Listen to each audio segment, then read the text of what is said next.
Bet horse racing on DRF Bets. We'll match your first deposit of $200. Get free expert picks and past performances, plus weekly cash back.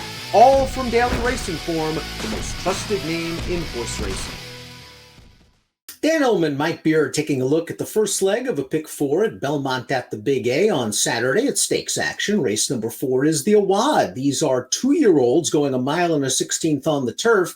And let's take a peek at this field. These 2-year-olds still trying to find their way, Mike. As you can see, very evenly matched on the morning line. The 6, Let's Go Big Blue, earned a stakes placing last time out, went third in the Now. He didn't have the greatest trip in the world, but he didn't have the worst trip of the horses coming out of that race. Yeah, probably not. I mean, he did have enough trouble, though, to make it think he was going to be closer at the end had things worked out for him. He's one of 3 exiting that race that are back in here. I thought all 3 of them, there was a case to be made for all of them. Let's take a look at the Timeform US pace projector. I completely agree with Timeform US that the number 2, Sendero, stretching out off 2 sprints for Todd Pletcher, should be forwardly placed. The 7, El Decimi, of the 3 horses exiting the Now, might have the most tactical speed. And Conman from the inside post, I think Dylan Davis is going to be a little bit more aggressive than Nick Juarez was last time. They did rate him last time. They don't have to do that here. It'll be interesting to see what tactics they employ, though. He could be forward for sure. I do think Sendero is probably going to make the front here, Dan, and I think that's a horse who might be a little bit better than his figures make him look. Let's talk about the field in post position order, beginning with the number 1, Conman, who won his turf debut in his second lifetime start. That was from Mark Cassie's sprinting at Saratoga. In the Now, he was a gigantic price in that race, but he also didn't get a very good trip.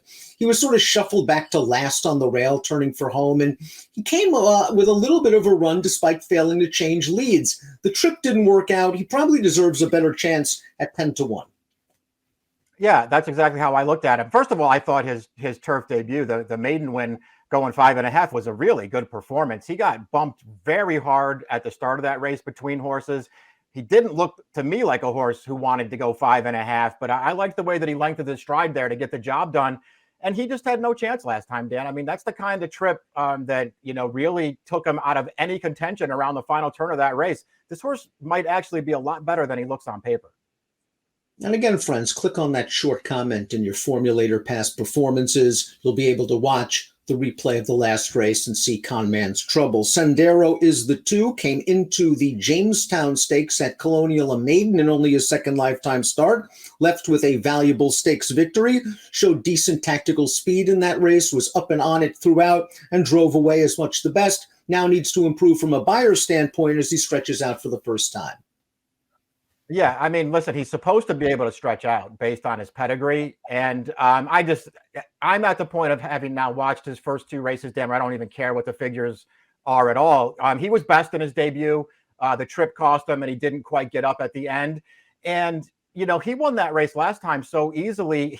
First of all, he basically missed the break. He wound up last. They rushed him forward 4 wide, and then Ortiz just sat on the outside all the way around the track and let this horse do it all on his own. I mean, he won that race really, really easily. I think this horse is pretty dangerous in here. The number 3, Dandy Handyman, was a debut winner at a big price, going 2 turns at Colonial. Now, he was saving ground near the back after the first quarter mile or so. The pace seemed to be pretty hot, but he angled to split horses on the second turn, and he was able to get up over the odds-on favorite. It was a good performance considering it's not easy to win first time out, and he did it in a big, bulky field.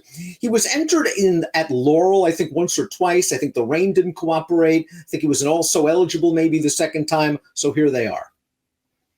Yeah, I thought he ran fine in his career debut. I don't really have a big knock on this horse. I didn't think, 4-1, the morning line, was a great price on him. But I do think he ran okay in there. I also felt like the runner-up, that was a Chad Brown horse who was the big favorite. I also thought that horse ran really well in that race, and he has since come back to run in New York, and I was a little disappointed in his performance. Another horse that pulled off an upset in the career debut is up next. That's the 4, Freedom Trail. Freedom Trail was 13-1 for the reliable John Terranova barn and pulled off the upset in this race, going a mile and a 16th. Freedom Trail got some pace to attack, and you see he comes on the outside, widest and fastest. You wouldn't fault this horse if he got a little bit tired going a mile and a 16th first time out, but he really works hard and gets up late. This is a nice effort. Yeah, it is a nice effort. He's very game here. He's doing a little. It looks like they're bouncing off each other there in the mid-stretch. The horse that's right to his inside is also a first-time starter. They made similar runs in this race, and they wind up finishing first and second. Then I don't know. I didn't really know what to make of the race. I did think he ran fine, but I can't say that I loved the performance. I wasn't totally sold on him, and he's a pretty short price on the line. Perhaps a slight class dip for the 5 Noble Huntsman coming out of the Grade 2 Pilgrim, where I thought all in all it was a pretty decent trip. He sort of just found himself in a loose pocket and ran evenly. Maybe he didn't care for the yielding ground. Yeah, maybe not.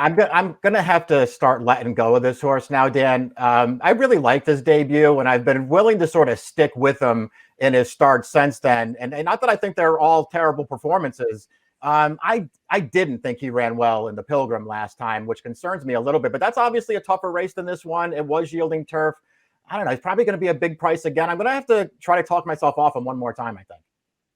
Let's Go Big Blue, the 6, was a debut winner coming from off the pace at Saratoga. Let's watch his third place effort in the now. You're going to see him try to get through on the inside here. And it's a very tight spot for him, and he's going to have to alter course off of the inside.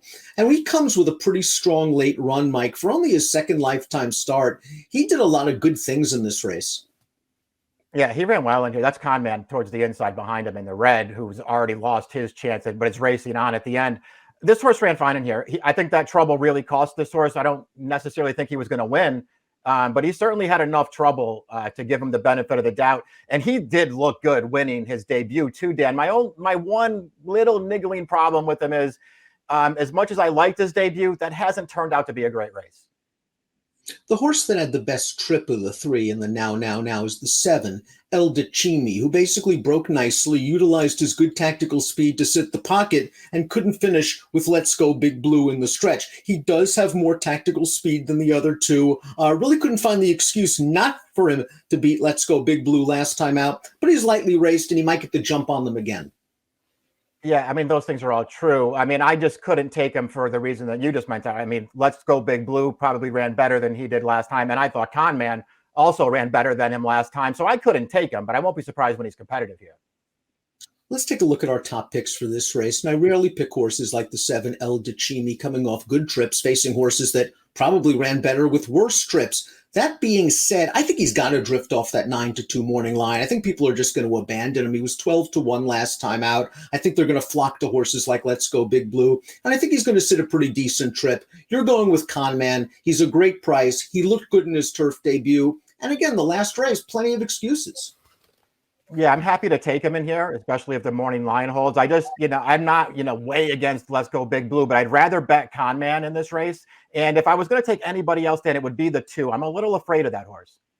A lot of different ways to go in here. You can go with the stretch out speed, the visually impressive stakes winner Sendero, one of the 3 horses coming out of the now. Freedom Trail was pretty impressive, and Game coming to win with a wide run last time out. Mike goes Conman, I go El Decimi. It's the Awad, one of 4 stakes at Belmont to the Big A on Saturday.